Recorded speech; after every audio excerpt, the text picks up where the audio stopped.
Bom, gente, bom dia. Meu nome é Luísa Chalubi. Nesse bloco de hoje, vou tratar sobre a transmissão das obrigações. A transmissão das obrigações, ela vem prevista dos artigos 286 a 303 do Código Civil. Bom, antes da gente começar a falar aqui da transmissão propriamente dita, eu queria fazer uma observação, porque quando a gente começou a falar de direito das obrigações, a gente falou que a gente tem muito do direito romano aqui ainda. E a transmissão das obrigações é uma das novidades dentro do direito das obrigações que a gente não trouxe lá do direito romano.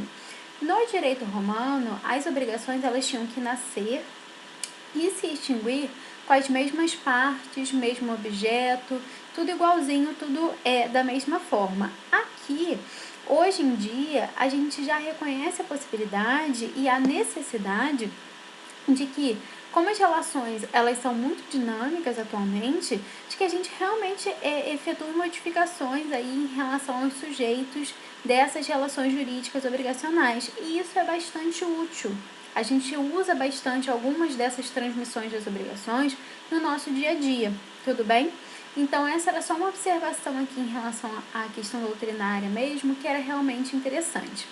Qual é o conceito, então, de transmissão das obrigações? A transmissão das obrigações é uma transferência negocial que pode ser a título oneroso ou gratuito de uma posição na relação jurídica obrigacional, tendo como objeto um direito ou um dever com todas as características previstas. Então, na transmissão das obrigações, o que a gente faz basicamente é transmitir os débitos ou transmitir os créditos, ou mesmo transmitir débitos e créditos ao mesmo tempo. Por que isso, gente?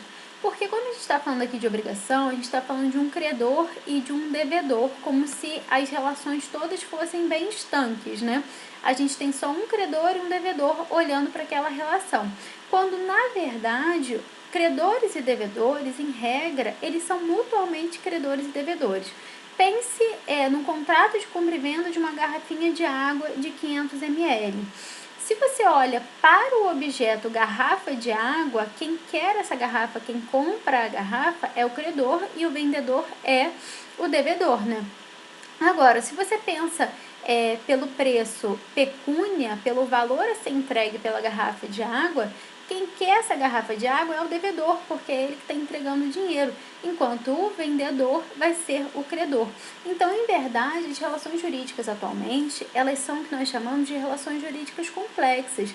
As partes, elas assumem ali uma série de particularidades, uma série de papéis diferentes. Então, normalmente, nas nossas relações, nas relações que a gente celebra no nosso dia a dia, nós somos mutuamente credores e devedores. Por isso, a gente tem a possibilidade de ceder só o crédito, ceder só o débito ou ceder os dois juntos, crédito e débito. Agora, uma coisa que é interessante, a cessão do crédito, ela já vinha prevista no Código Civil de 16. A cessão do débito é chamada pelo Código de assunção de dívida, na verdade, e é uma novidade do Código Civil de 2002. E a cessão do contrato ou a cessão da posição contratual, que seria essa comunhão de créditos e débitos sendo transmitidos ao mesmo tempo, não tem previsão legal, embora seja amplamente aceito pela doutrina. Mas vamos falar aqui um pouquinho sobre cada um deles, então. Cessão do crédito. O que acontece na cessão do crédito? Na cessão do crédito, eu pego um crédito, um valor, um direito que eu tenho e transmito para um terceiro. Isso é comum? Sim, gente, isso é bem comum de acontecer.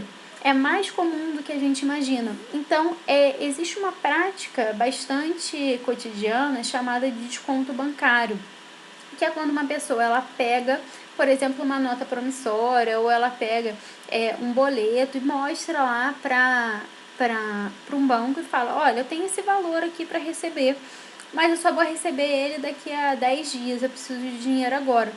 Você pode, por favor, me adiantar esse dinheiro? Vamos supor que esse boleto tem valor lá de R$100. O banco fala, beleza, posso sim, mas te adianto 80, tá?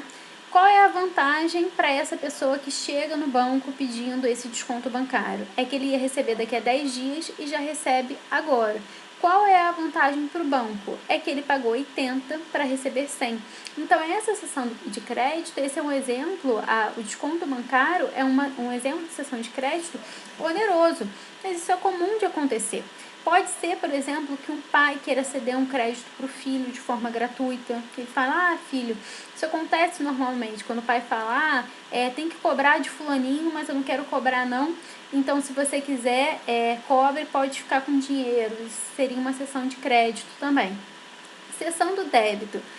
A cessão do débito, ela é mais rara, né? Porque é mais difícil você conseguir alguém que queira arcar com uma dívida de outrem. Isso é mais comum realmente nas relações de parentesco, aí pai em relação aos filhos, irmãos, primos, etc. No dia a dia isso não é tão comum. Alguns autores apontam que as contas conjuntas, elas poderiam ser um exemplo de cessão de débito, tá? Porque ambos ali os contratantes, né, na conta conjunta, eles têm tanto a obrigação de arcar de colocar o dinheiro, enfim, de retirar o dinheiro, como de arcar ali com as despesas da taxa de administração bancária. Então, isso poderia servir como um exemplo mais cotidiano, mas realmente o volume de transações que envolvam a cessão do débito, ela não é tão grande. Lembrando que a cessão do débito ela é chamada pelo código de assunção de dívida, é a mesma coisa, são sinônimos. O código chama só de uma forma diferente, mas querem dizer a mesma coisa, tudo bem? Por fim, gente, a gente chega à cessão do contrato ou cessão da posição contratual, que é aquela ocasião que não tem a previsão legal e não pode ser confundido também com subcontrato. Por quê? Deixa eu explicar isso para vocês. Na cessão de contrato, o que eu estou fazendo é sair daquele contrato e estou colocando um terceiro. Essa pessoa que vai assumir o meu contrato, ele vai assumir tanto os créditos quanto os débitos.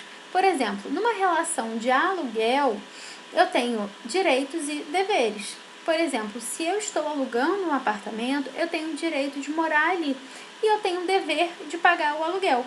Da mesma forma, aquele locador que me deixa morar ali, ele tem o direito de receber o aluguel e ele tem o dever de me deixar morar na casa dele, de não invadir a minha propriedade, entre uma série de outros deveres que estão lá previstos na Lei 8.245 de 91, que é a Lei de Locação de Imóveis Urbanos. Bom, a gente sabe, então, que esse é um contrato que demonstra que a gente tem relações jurídicas complexas, né?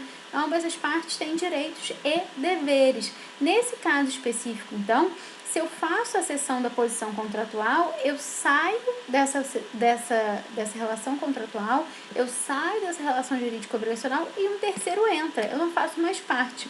Agora, isso não pode ser confundido com o subcontrato. O que é o subcontrato? É comum nos contratos de locação, né? A sublocação. Então, vamos supor que eu alugue um apartamento durante um ano e aí eu consigo uma bolsa de 3 meses para estudar na Europa. Eu sei que eu vou e eu volto durante 3 meses, mas eu não quero deixar o meu apartamento, ter que me mudar, tirar minhas coisas, depois ter que achar um outro apartamento, mas também eu não quero ficar pagando aluguel ali durante 3 meses para não usar o apartamento. O que eu faço? Uma sublocação. Eu mantenho o meu contrato de locação originário e faço um outro contrato com um terceiro. Então, na seção do contrato, eu tenho apenas um contrato e 2 partes. Agora, uma dessas partes vai ser trocada. No subcontrato, eu tenho 2 contratos e 3 partes. Nenhuma das partes é trocada. As partes, elas vão se relacionando em cadeia. Então, eu queria sair do meu apartamento, porém eu não quero, coloco um terceiro para morar lá, faço um contrato com o terceiro e eu tenho um contrato com o meu locador. Esse seria o subcontrato. Tudo bem, gente? Espero que isso tenha ficado claro para vocês. Esse bloco era mais para falar sobre a transmissão das obrigações mesmo. A gente vai continuar falando ainda de obrigação em mais um bloco para a gente fechar esse conteúdo e começar a falar de contratos, principalmente da parte geral, para depois entrar em contratos em espécie. Tudo bem? Muito obrigada pela atenção. Queria lembrar vocês de seguirem o Curso PED lá no Instagram, tá aqui no cantinho, @CursoPed. Queria pedir também para vocês lembrarem de se inscrever aqui no canal do YouTube, porque aí vocês vão receber notificações, etc. Bom, mais uma vez eu deixo meu contato à disposição. Meu contato é profluizachalub@gmail.com. Se alguém precisar tirar alguma dúvida, me coloco à disposição. Muito obrigada.